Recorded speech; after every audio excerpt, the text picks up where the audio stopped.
The auctioneer's gavel hung suspended in mid-air as every soul in the packed amphitheater held their breath. In the center ring, a magnificent stallion, coal-black with eyes like burning amber, reared up on his hind legs, his hooves striking the air like thunder. The crowd gasped as he crashed back down, muscles rippling beneath his midnight coat, nostrils flaring with wild defiance. 50,000, bellowed Montgomery Ashford III from his private box, his voice cutting through the tension like a blade. The oil magnate's face was flushed with determination, his manicured hands gripping the railing as he leaned forward. This wasn't just any horse, this was Tempest, the legendary Mustang who had never been broken, never been tamed, never submitted to any man's will.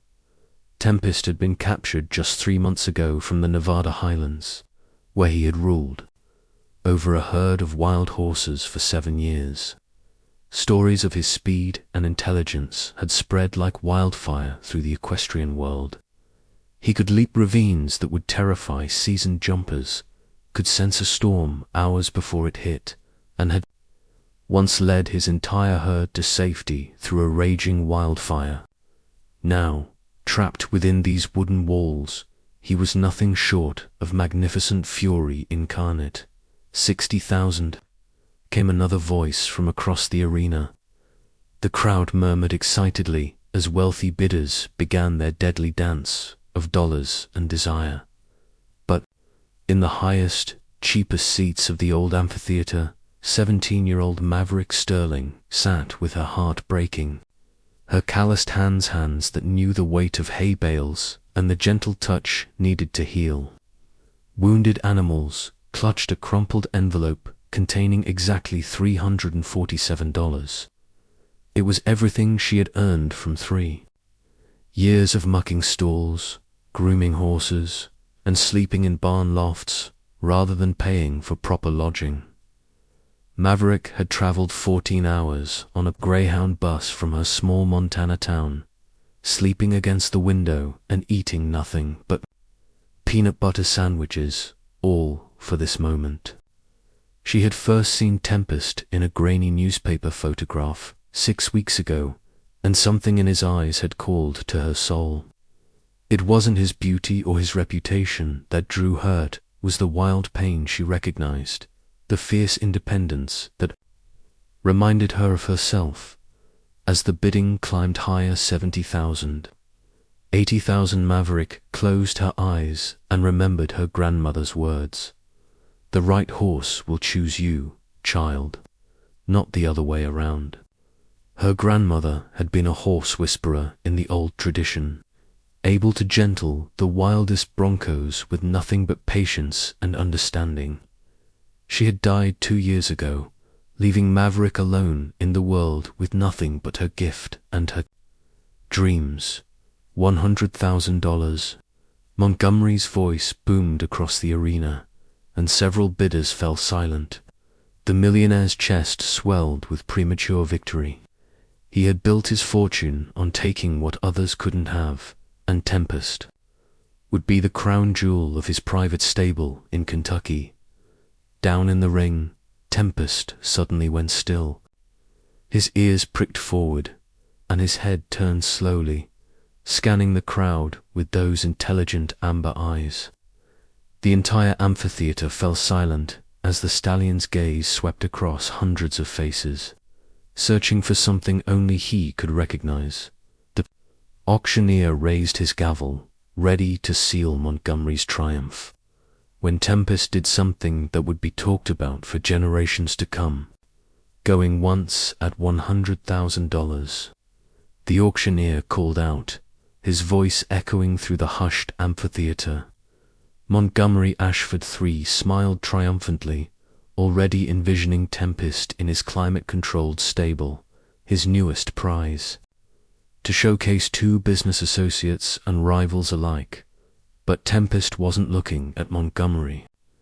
The stallion's gaze had locked onto the highest tier of seats, where a thin girl in worn jeans and a faded flannel shirt sat perfectly still, while everyone else leaned forward in excitement or disappointment, Maverick remained motionless, her grey-green eyes meeting Tempest's amber ones across the impossible distance. In that moment, something passed between the man, understanding older than words, deeper than ownership. Tempest saw in her eyes the same wildness that coursed through his own veins, the same stubborn refusal to be broken by a world that demanded conformity. Maverick saw in him the freedom she had lost when her grandmother died, the untamed spirit. She fought every day to keep alive within herself. Going twice. The auctioneer's voice seemed to come from another world. Tempest began walking toward the edge of the ring closest to Maverick's section. The handlers tried to redirect him with ropes and poles, but he simply walked through their attempts as if they were made of air. His hooves struck the wooden floor with purposeful rhythm, each step bringing him closer to the girl who had somehow called to him without making a sound. "What's he doing?" someone whispered from the crowd. Montgomery's face darkened with confusion and anger. "Get that animal under control," he shouted at the handlers. "I've won this auction." But Tempest paid no attention to the commotion he was causing. At the edge of the ring, he stopped and reared up again, his front hooves finding purchase on the barrier that separated him from the spectators. The crowd gasped and scattered as the magnificent stallion hauled himself up and over the 4-foot wall with the grace of a dancer. Panic erupted throughout the amphitheater. People screamed and pushed toward the exits as Tempest landed among the lower seats. Security guards rushed forward, but the stallion moved past them like a force of nature, climbing steadily upward through the terraced seating. His hooves found sure footing on the concrete steps, and he navigated between the overturned chairs and scattered popcorn with surprising delicacy. Somebody stopped that horse. Montgomery was on his feet now, his face purple with rage. "I paid good money, sir. The auction hasn't closed yet," the auctioneer replied nervously, his gavel still suspended in mid-air. Meanwhile, Maverick sat frozen in her seat as Tempest approached her section. Other spectators fled around her, but she remained perfectly still, her heart pounding so hard she was sure everyone could hear it. The stallion was climbing toward her with deliberate intent, his eyes never leaving her face. When he reached her row, Tempest stepped carefully over the scattered chairs and stopped directly in front of her. At this distance, Maverick could see every detail of his magnificent head, the intelligent curve of his forehead, the soft whiskers around his muzzle, the long lashes that framed those incredible amber eyes. He lowered his great head until his nose was inches from her face. Without thinking, Maverick slowly raised her hand. Tempest didn't flinch as her weathered fingers touched his muzzle with infinite gentleness. His skin was warm and soft, and she could feel his breath against her palm. "Hello, beautiful," she whispered, her voice barely audible above the chaos erupting around them. The entire amphitheater had gone silent again, hundreds of people staring in disbelief at the scene before them. A wild stallion worth more than most people's houses stood peacefully with a poor girl in the cheap seats, as if they were old friends reuniting after a long separation. Montgomery's security detail was trying to organize a response, but nobody wanted to get close enough to the unpredictable animal to attempt to capture. The auctioneer stood with his mouth agape, unsure how to proceed with the most unusual situation in his 30-year career. And in that moment of perfect stillness, Maverick Sterling realized her life was about to change forever. "This is preposterous." Montgomery's voice cut through the stunned silence like a whip crack. He was making his way down from his private box, flanked by 3 security guards and his personal attorney. "That horse is mine. I had the winning bid. The auctioneer, a weathered man named Cornelius Bramble, who had seen every possible complication in his 3 decades of livestock auctions, scratched his head beneath his cowboy hat. Well now, Mr. Ashford, technically the bidding wasn't closed. When the animal chose to ... relocate himself. Tempest remained perfectly calm beside Maverick, occasionally nuzzling her shoulder as if to reassure her. The crowd had formed a loose circle around them, keeping a respectful distance, but unwilling to leave. News crews were already setting up their cameras, having caught wind of the extraordinary scene unfolding. "The horse has made his choice," said an elderly voice from the crowd. Everyone turned to see Augustus Winchester, the legendary horse trainer whose name was spoken with reverence in equestrian circles worldwide. At 83, he walked with a cane, but his eyes were still sharp as flint. "In 60 years of working with horses, I've never seen anything quite like this." Montgomery's face grew redder. "I don't care what the horse wants. This is a business transaction, not some fairy tale." "Actually," interrupted a woman in an expensive suit, stepping forward with a briefcase, "there might be a legal precedent here." She introduced herself as Vivian Caldwell, an attorney specializing in animal law. "There have been cases where an animal's clear preference has influenced ownership decisions, particularly in situations involving intelligent species showing demonstrable choice." "That's ridiculous," Montgomery sputtered. "What are you suggesting, that we let animals choose their owners?" Augustus Winchester leaned heavily on his cane as he studied Tempest and Maverick. "In the old days, wild horses had to accept their riders. A Mustang that didn't want to be ridden would throw every cowboy who tried. Some horses never took to anyone, they died wild rather than submit."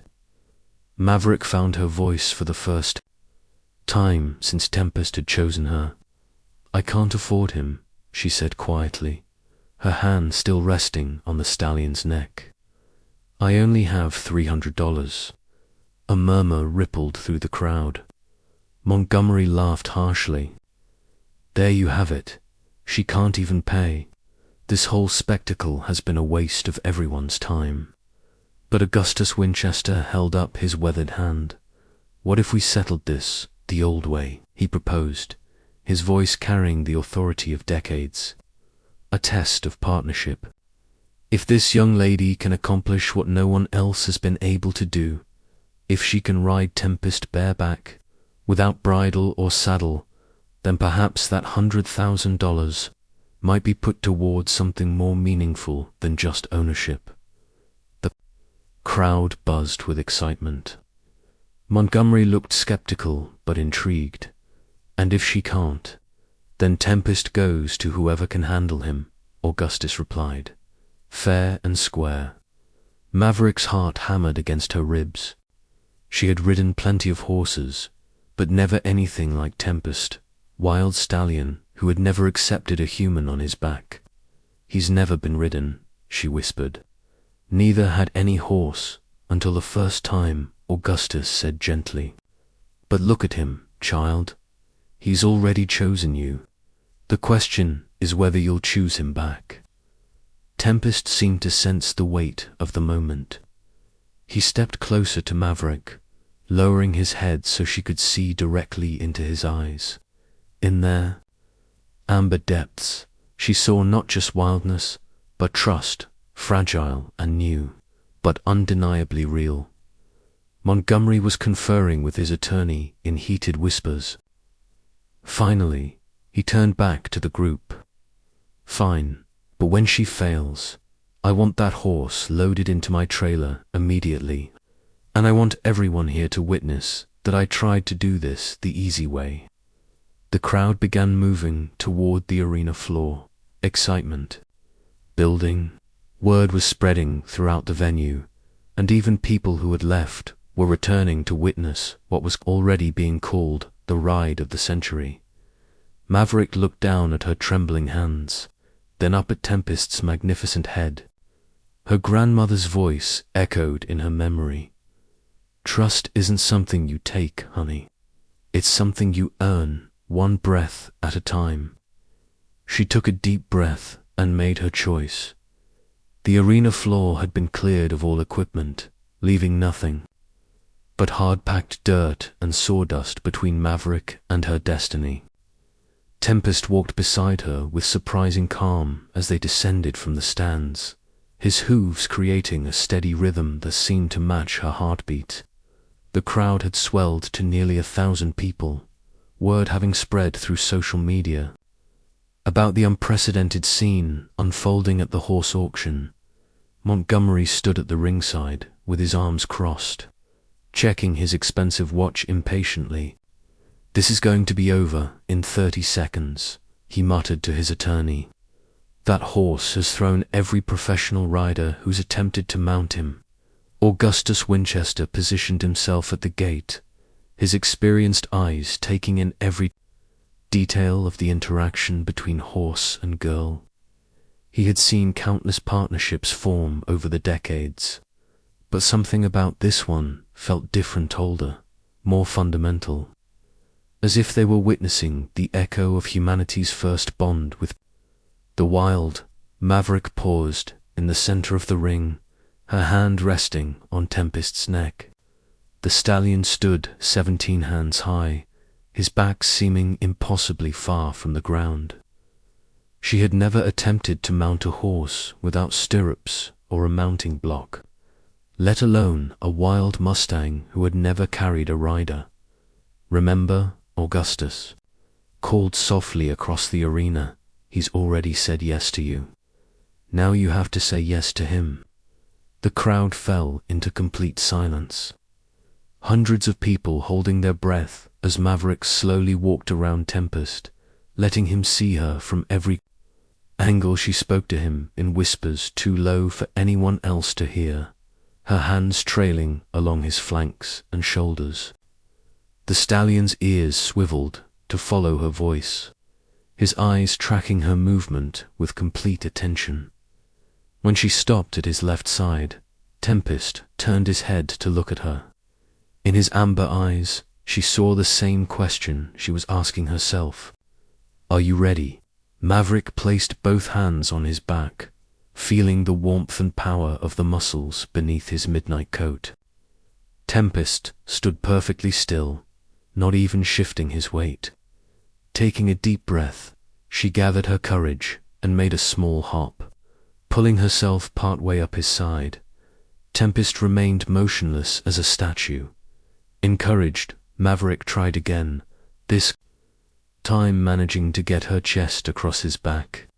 Her legs dangled on one side, her arms on the other, and for a moment she hung there like a sack of grain. The crowd began to murmur, expecting the inevitable explosion of bucking and rearing.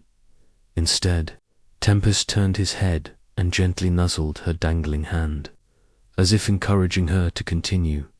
With one final effort, Maverick swung her right leg over his back and found herself sitting astride the legendary Mustang.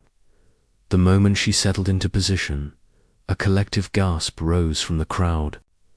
She was riding Tempest bareback, bridleless, with nothing but trust between them.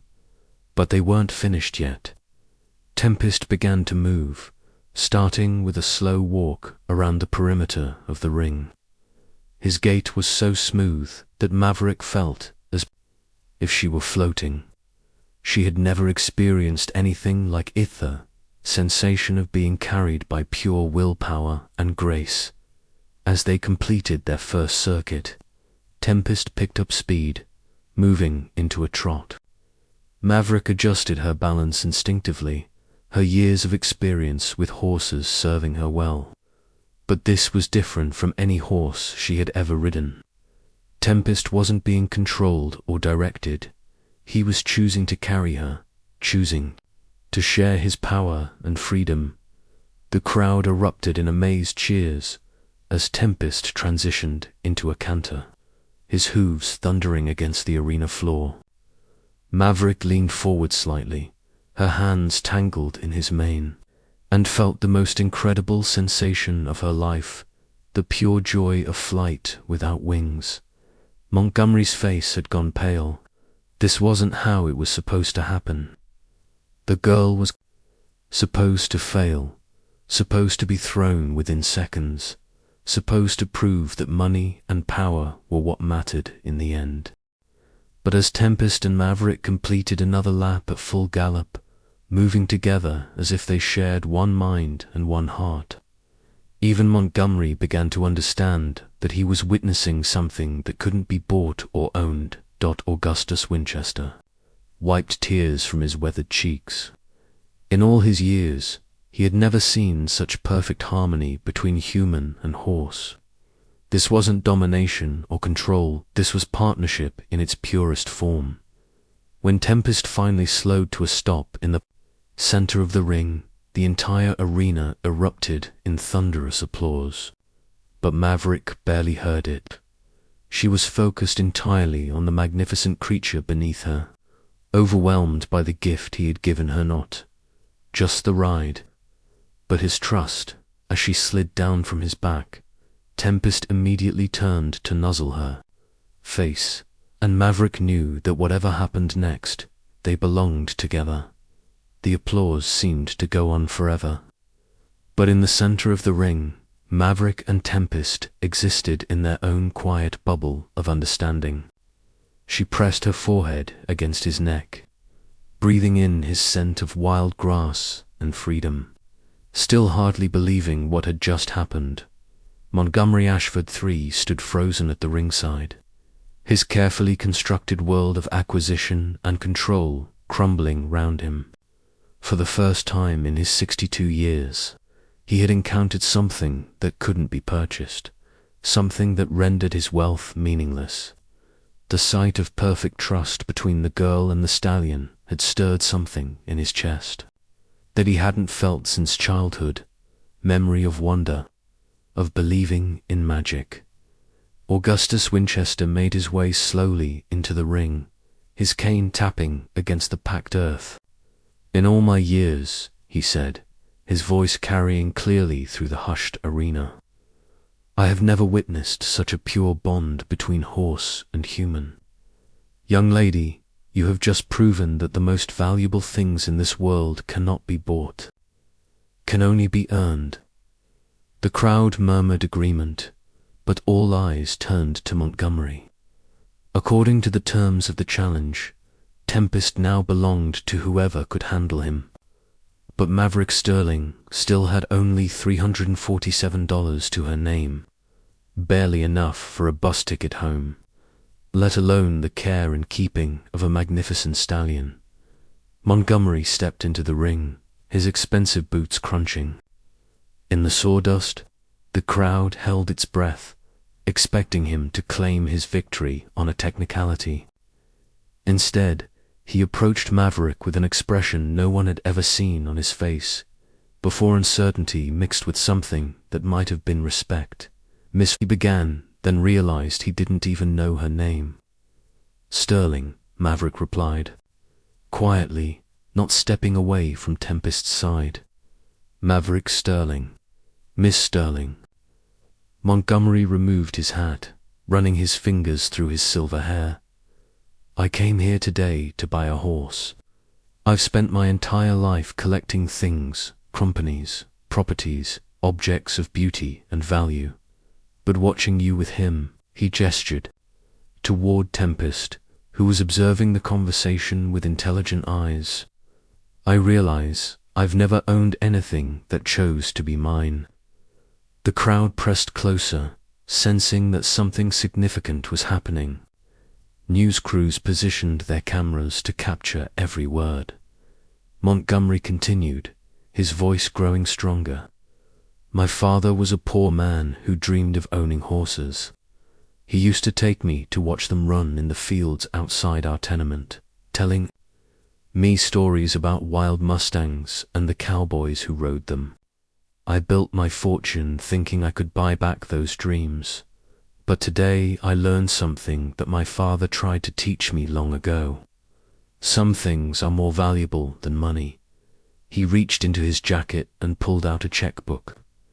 Miss Sterling, I'm prepared to make you an offer. Not for the horses, clearly yours, but for something much more important. Maverick frowned, confused. I don't understand. I want to buy you time, Montgomery said, his pen poised over the check. Time to be with him, to train him, to fulfill whatever destiny brought you two together. I'm writing you a check for $50,000, enough to secure proper boarding, veterinary care, training facilities, and living expenses for yourself for the next 2 years. The crowd gasped. Maverick stared at him in shock. Why would you do that? Montgomery smiled, and for the first time it reached his eyes. Because 45 years ago, a poor boy from Chicago lost his way chasing money instead of dreams. Today, watching you two together, I remembered what it felt like to believe in something pure. He tore off the check and extended it toward her. I can't ride with the wind anymore, Miss Sterling, but I can make sure you never have to stop. Tears streaming down her face, Maverick accepted the check with trembling hands. Augustus Winchester nodded approvingly, understanding that he had just witnessed something rarer than the perfect ride, the transformation of a human heart. But Montgomery wasn't finished. He turned to address the crowd, his voice carrying the authority of a man accustomed to making pronouncements that changed lives. Furthermore, he announced, I'm establishing the Tempest Foundation, dedicated to preserving wild horse populations and providing opportunities for young people to form partnerships with rescued animals. Miss Sterling, if you're willing, I'd like you to be our first sponsored rider and ambassador. The arena erupted in applause once again, but Maverick barely heard it. She was looking at Tempest, who seemed to understand that their future together was now secure.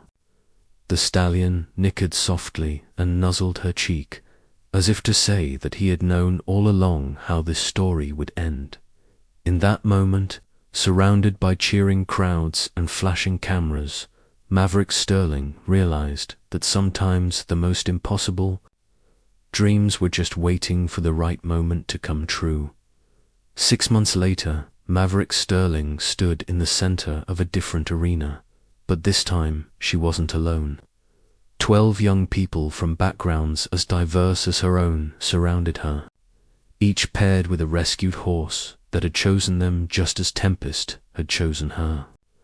The Tempest Foundation's first training facility sprawled across 300 acres of Montana grassland, complete with indoor and outdoor arenas, spacious pastures, and dormitories for program participants. Tempest grazed peacefully in the near pasture, his midnight coat gleaming in the afternoon sun. He had become something of a celebrity. Videos of their first ride had garnered millions of views worldwide, inspiring countless people to reconsider their relationships with animals and with each other. But fame hadn't changed him. He remained the same magnificent, wild-hearted stallion who had seen something special in a poor girl sitting in the cheap seats. Remember, Maverick called to her students, trust isn't something you demand. It's something you earn, breath by breath, moment by moment. 16-year-old Dakota Rivers, a former gang member from Detroit, nodded seriously as he worked with Phoenix, a scarred gelding rescued from a neglect case. 6 months ago, Dakota had been headed for prison. Now he was learning that strength could be gentle, that power could be shared rather than taken. Across the arena, Sage, Morningstar, a Navajo girl who had aged out of foster care, sat quietly beside Wistba, a blind mare who had learned to trust human guidance. Their partnership had become a testament to the power of patience and understanding. Montgomery Ashford III watched from the observation deck, no longer the demanding collector he had once been. He visited the facility every month, always bringing stories and encouragement. The transformation he had undergone that day at the auction had rippled through every aspect of his life. His company now led the industry in environmental conservation, and his personal relationships, strange children and grandchildren, had begun to heal as he learned to value connection over control. "She's remarkable," said Augustus Winchester, who had become the program's chief advisor despite his advanced age. "But it's not just her gift with horses. She's teaching these young people that they have value beyond what the world tells them they're worth." Montgomery nodded, watching as Maverick helped a shy 13-year-old girl named River make contact with a formerly abused pony. "She's teaching me the same thing." The afternoon training session concluded with what had become the participants mounting their horses bareback for a peaceful ride around the property. No saddles, no bridles, just trust and partnership. Maverick led the group on Tempest, their bond stronger than ever after months of shared adventures. As they rode along the ridge overlooking the valley, Maverick reflected on the incredible journey that had brought her here. The scared, lonely girl who had scraped together bus fare to attend a horse auction had become a beacon of hope for young people around the world.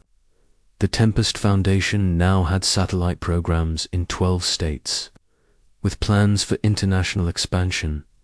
But the most amazing transformation wasn't in the programs or the facilities, it was in the hearts of everyone who had been touched by the simple truth that Tempest had demonstrated that day. Love cannot be bought or sold, only recognized and reciprocated. Tempest nickered softly as they reached their favorite overlook, and Maverick slid down from his back to stand beside him. Below them, the other riders continued their circuit, their laughter carrying on the evening breeze. In the distance, the lights of the Foundation's main building twinkled like stars. "Did you know?" Maverick whispered to Tempest, scratching behind, his ears in the way that always made him sigh with contentment. "Did you know that choosing me would change so many lives?" Tempest turned his great head to look at her with those wise amber eyes, and Maverick could swear she saw understanding. In their depths, he had known, somehow, that their partnership would become something larger than themselves. As the sun set over the Montana grassland, painting the sky in shades of gold and crimson, Maverick Sterling climbed back onto Tempest's back and rejoined her students. Together, they rode home through the gathering dusk, a living testament to the truth that the most valuable things in life, trust, love, and the courage to dream, could never be auctioned to the highest bidder. They belonged to anyone brave enough to believe in magic, patient enough to earn trust, and wise enough to understand that sometimes the greatest victories came not from taking what you wanted, but from becoming worthy of what you needed. In the end, the millionaire's money had made their dreams possible, but it was the wild horse's choice that had made them real.